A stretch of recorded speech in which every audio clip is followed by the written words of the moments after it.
Questão é a cultura.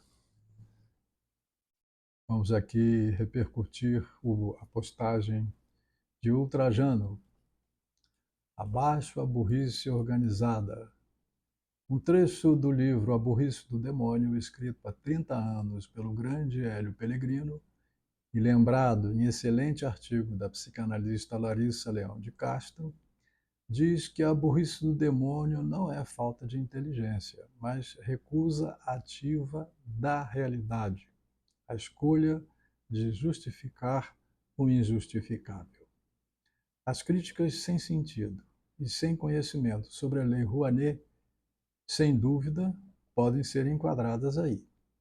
Elas insistem em afirmar e passar adiante que o premiadíssimo, o agente secreto, teve grana da Rouanet, quando se sabe que filme de longa-metragem não pode captar verba desta lei.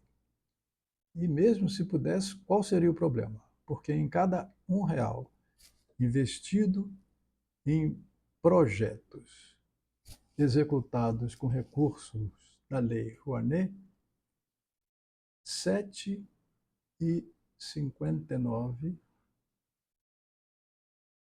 retornaram à economia brasileira.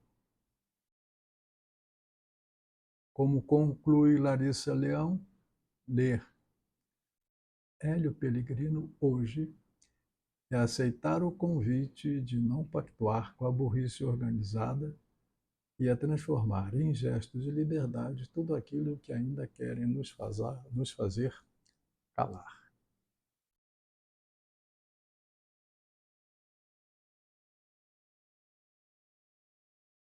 Vamos lembrar o artigo de Larissa Leão de Castro, publicado há uma semana no Globo, intitulado O Projeto da Burrice Antigo.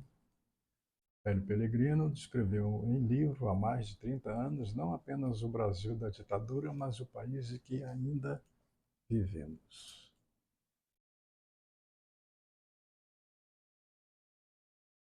Diz a Larissa: há pensamentos que o tempo não consome porque são escritos no nervo exposto de um país.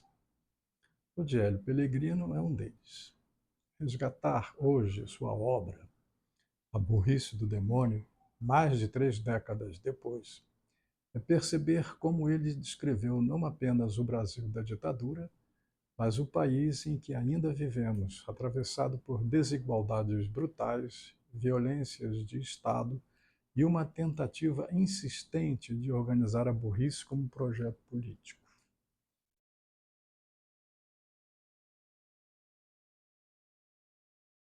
Psicanalista, marxista, homem de fé e de poesia, recusou compartimentos. Para ele, a psicanálise não era luxo de consultório, mas instrumento de justiça social. Ao falar de desejo, falava também de salário, de moradia, de racismo, de tortura, de manicômios. Foi um dos primeiros a formular ideias como sintoma social, patologia social, perversão social, mostrando que alguns sofrimentos não cabem apenas no código do diagnóstico, nascem de estruturas históricas perversas, de pactos silenciosos de exclusão. Por isso, seus textos soam tão atuais, diante de um Brasil que ainda naturaliza chacinas em favelas, superlotação carcerária e mortes evitáveis em comunidades terapêuticas. A burrice do demônio, para Hélio, não era falta de inteligência, mas recusa ativa da realidade, a escolha de justificar o injustificável. Na contramão dessa cegueira, ele apostou numa psicanálise que escuta o sofrimento e se recusa a ser neutra diante da injustiça. Escutar para ele era ato político. Foi patrono da psicanálise socialmente compromissada no Brasil, ao ousar fundar a primeira clínica social de psicanálise do país ao lado de Catherine Kemper. Afirmava que o inconsciente fala nas ruas, nos manicômios, nas prisões. Muito antes de a luta antimanicomial tornar-se política pública, ele já denunciava os manicômios como lugares de anulação e silêncio.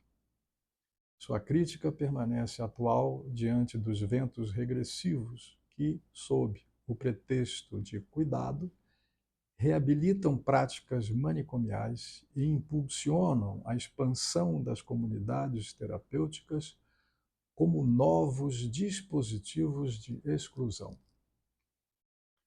Sua aproximação com a teologia da libertação nasce de uma fé que não anestesia, mas desperta.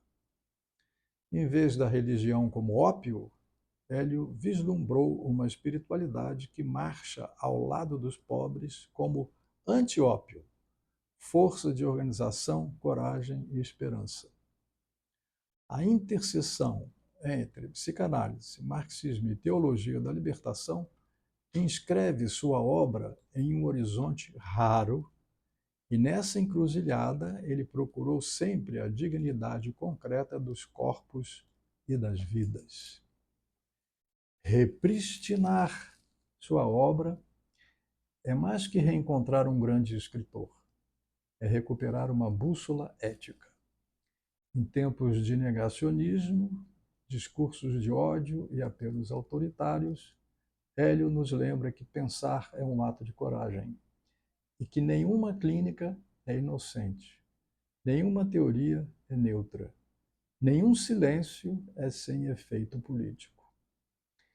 Seu legado nos convoca a um duplo trabalho: escutar a dor sem psicologizá-la, reconhecendo o que nela é produzido pela história, e conservar aceso o desejo, essa força inquieta que insiste em sonhar um país menos brutal.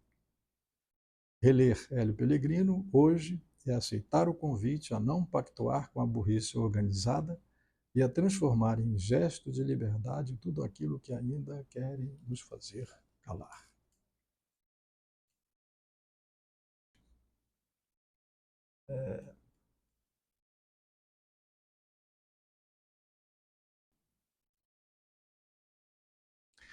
Larissa Leão de Castro, psicanalista, é vencedora do Prêmio Jabuti Acadêmico 2025 na categoria Psicologia e Psicanálise com o livro Hélio Pellegrino, por uma psicanálise política.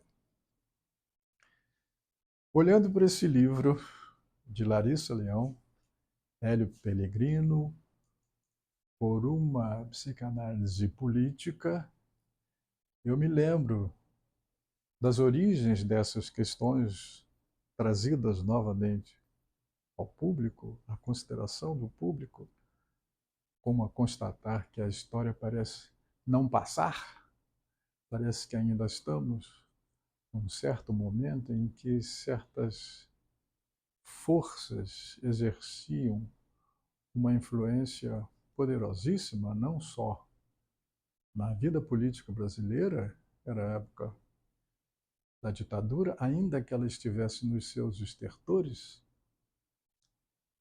e a psicanálise. Forças que exerciam uma influência muito grande. Aqui é o começo, os barões da psicanálise. E esses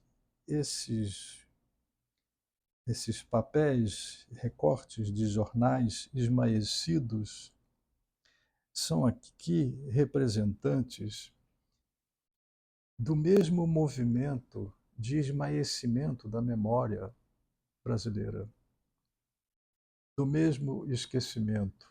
Eles me lembram até mesmo um filme do Fellini, Roma de Fellini, em que se vai fazer uma filmagem da cidade e, de repente, se encontra com a escavação de um metrô em plena Roma, que esbarra num obstáculo e que, removido esse obstáculo, ele revela pinturas de uma raridade desconhecida e que vão desaparecendo à medida que o ar vai entrando dentro dessas cavernas, desses soterramentos. Isso, esse esvaecimento, essa condição de evanescência tem muito a ver com a nossa ideia de inconsciente. Acrônico, incognoscível e determinativo de nossos comportamentos, de nossos desejos, de nossa vida, enfim. Então, temos aqui os barões da psicanálise, esse início esmaecido de toda essa crise, a psicanálise da tortura, quando se descobre que um tenente torturador estava pretendendo ser psicanalista e frequentava uma instituição psicanalítica. Mais adiante, o nosso esforço de colocar o nome de Hélio Pellegrino no dicionário da psicanálise de Michel Plon e Elizabeth Rudinesco. Pasmem, não estava.